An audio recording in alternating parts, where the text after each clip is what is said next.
paramedic in Magen David in Jerusalem. I started volunteering at the year 86, and for the last 12 years I'm working as a paramedic. I've seen a lot of scenes since 86. A scene like today, I was never at, I've never seen, but I'll tell you what happened. 7 o'clock in the morning, I had to meet a friend of mine.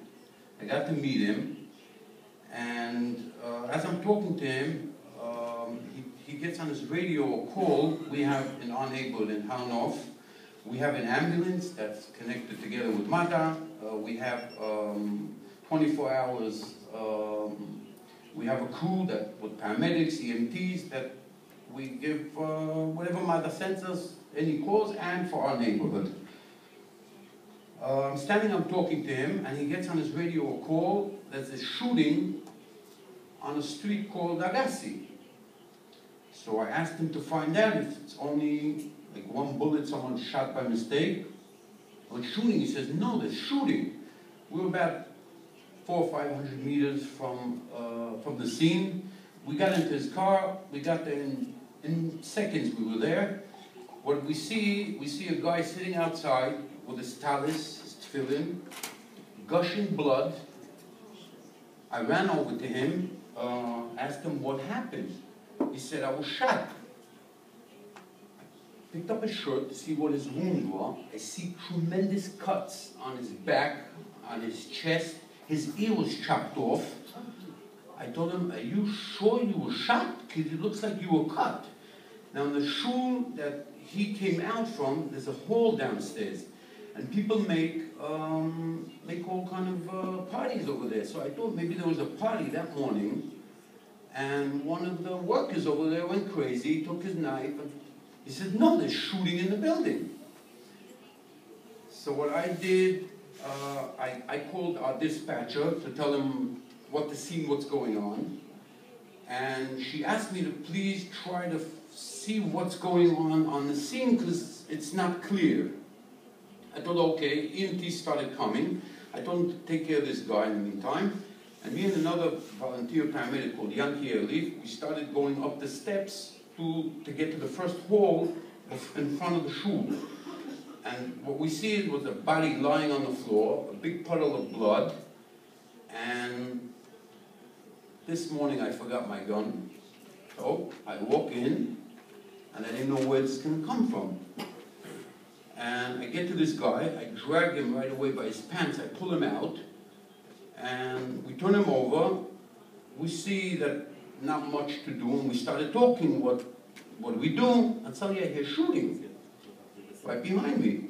I jumped the steps right out to get to a cover that I could get out of the line of the fire, and I hear behind me, my friend Yankee, I hear him jumping, and I hear a scream. I thought he was shot. I turn around to see what happened.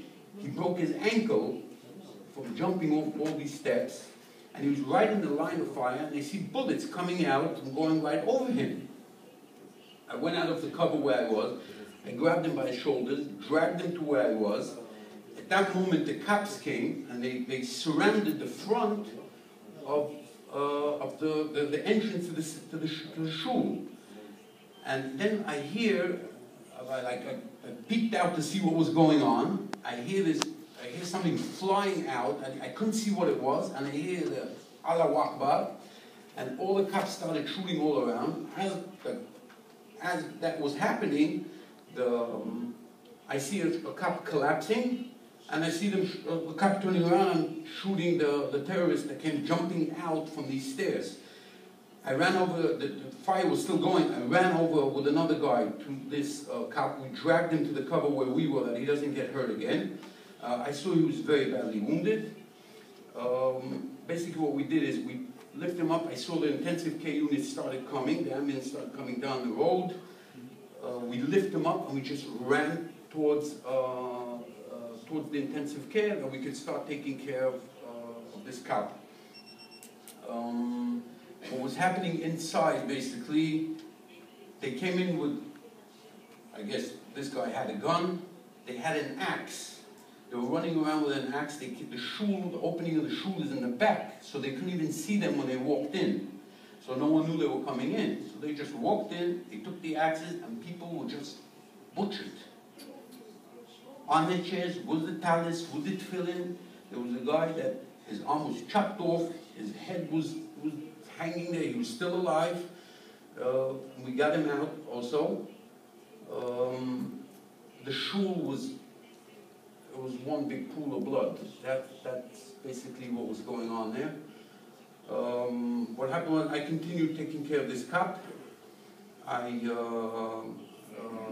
intubated him. I got him out to an ambulance that was coming, because the first intensive care unit took the first guy that I met, and they took him off. And I went with this policeman. I took him to Shaare Tzedek. The scene was, I came home, I told my kids, my son was home, you have a lot of luck, your father's still alive. I was right in front, there was no one before me. The next thing that I had to meet, that I didn't know, I know this building, and I didn't know that the shul that they were davening was straight ahead. I thought there's another one on top, there's a bigger one on top. I thought that's where they were. The terrorist was right behind the door, and when we dragged this guy and he heard the conversation, and we were going, what's his position? He opened the door, and we weren't looking at him. We were on an angle that we couldn't see the door, and he started shooting us. I don't know what to say. It was a very bad scene. Innocent people in the synagogue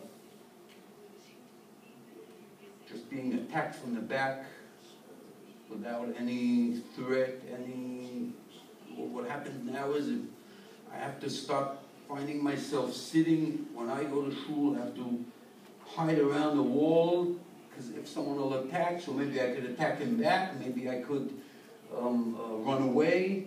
I told my kid when he took off to school today, I told him, listen, when you stand in bus stops, you don't stand with the crowd, move away, try to find a wall or something that could protect you. Maybe someone will come with a car or anything.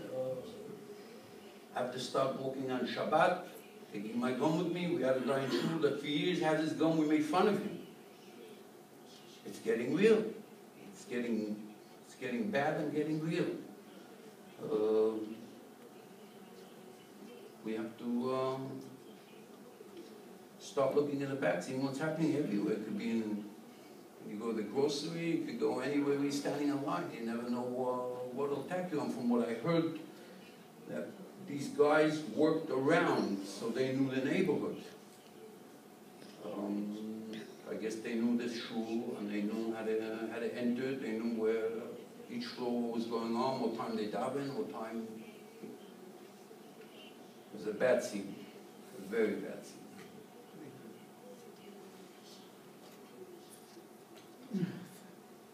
Thank you very much, Akiva.